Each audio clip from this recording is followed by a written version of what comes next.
তো বন্ধুরা, এখন যে জায়গাটা আপনারা দেখতে পাচ্ছেন সেটা হচ্ছে পণ্ডিত শঙ্করাচার্যের মন্দির। আর এটা শ্রীনগরেরই একটা পাহাড়ের উপরে অবস্থিত। তো আমরাও এসেছিলাম এটা ঘুরতে। তো মোটামুটি 230টা মতো সিঁড়ি ভেঙে আমাদের উপরে চাপতে হয়েছিল মন্দিরে। আর এটা হচ্ছে মন্দিরের লাইন। ভিড়টা দেখে বুঝতেই পারছেন যে কতটা ভিড়। আর এটা যেহেতু মন্দিরটা অনেকটাই পাহাড়ের উপরে, তো নিচটা খুব সুন্দর, এখানে ভিউটাও খুব সুন্দর দেখা যায়।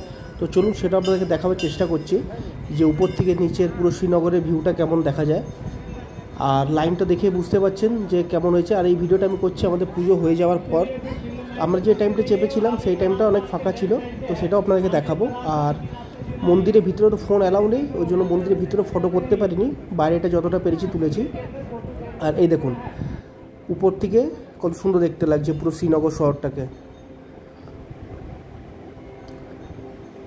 আর সেমনি ঠান্ডাও ছিল। আর এইটা দেখুন, আমরা এই মন্দিরে চাপছি। আমরা যখন গেছিলাম মন্দিরে তখন খুবই ফাঁকা ছিল মন্দিরটা। আর এই মন্দিরের সিঁড়িগুলো খুব খাড়া, তাই ধরে ধরে সাবধানে চাপতে হচ্ছিলো। আর পর্যন্ত স্লিপও ছিল, কারণ বৃষ্টি পড়েছিল বলে। আর এইখানে হচ্ছে এটা মন্দিরটা যাওয়ার রাস্তাটা, ওই গেটটা দেখতে পাচ্ছেন উপরে, এটা হচ্ছে মন্দিরে যাওয়ার গেটটা। তো দর্শন আমাদের সত্যিকারে খুবই সুন্দরভাবে দর্শন হয়ে গেছে। তো ভিডিওটা কেমন লাগলো জানাবেন, আর চ্যানেলটাকে সাবস্ক্রাইব করে দিন।